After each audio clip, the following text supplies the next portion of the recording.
What's good, y'all? Welcome to Just After My Bedtime, the only show that dares to ask, was Bayside High a real school or a government experiment in time manipulation? I'm your host, Sal G. And for real, we was expecting an interview with the trio from the cereal commercials, but when we reached out to them, their reps had no comment. Well, let's just say they weren't available. Anywho, tonight we dive in headfirst into a pastel-colored wormhole known as Saved by the Bell. The most chaotic, nonsensical, time-hopping show this side of Saturday morning. And nah, this ain't another Zach Morris's trash segment. Zach was toxic, sure, but he wasn't the main problem. The show itself, that was the real menace. Let's break it down. Before there was any Bayside, the Max, or even Slater doing pirouettes into folding chairs, there was Good Morning Miss Bliss. Yep, Saved by the Bell actually started in Indiana.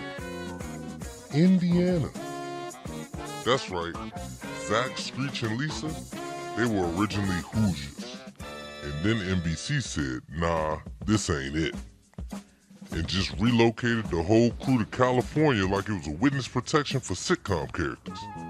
No explanation, no U-Haul, just boom, next fall they were doing homework under palm trees. And the timeline only gets messier from there. See, the first episode to air on TV wasn't the actual pilot. Nah, NBC aired Dancing to the Max first, a whole Soul Train situation hosted by Casey Kasem. Screech almost dies doing a move called the Spasm. But the real pilot, where Zach first meets Slater and the love triangle with Kelly kicks off, that aired 15 episodes later. 15! You see that? Sitcoms used to have mad episodes per season. Moving on. NBC tried to smooth it over with Zach's voiceover like, I'll never forget the day Slater showed up. Bro, we won't either. Man walked into school like he just body slammed a substitute teacher. And then it gets even weirder. Season 4 ends with graduation, cap, gown, tears, the whole emotional montage. Cool. Season 5 shows up like, surprise, we're back in homeroom, baby. Same desks, same lockers, no explanation.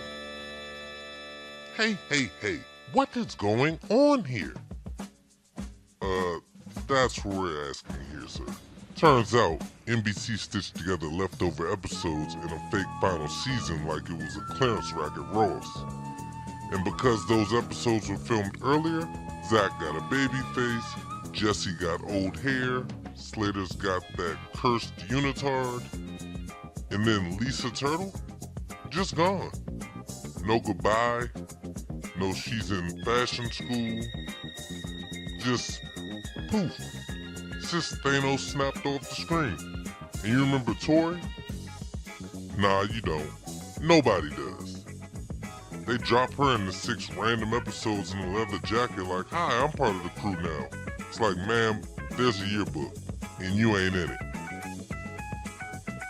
No Lisa, no Jesse, just Tori acting like the Fawn's niece, I guess. And Jesse? One day she's addicted to caffeine pills, the next, gone.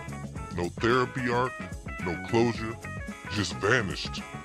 Kinda like that plot accountability we talked about. It's like the writer said, continuity? Never met her.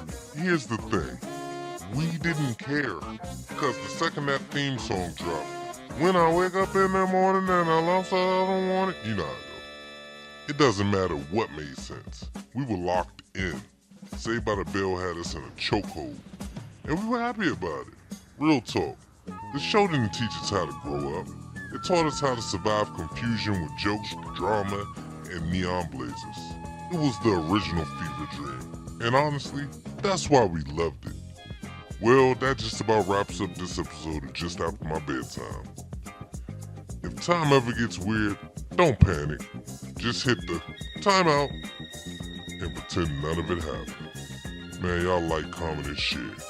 Y'all take care. Peace.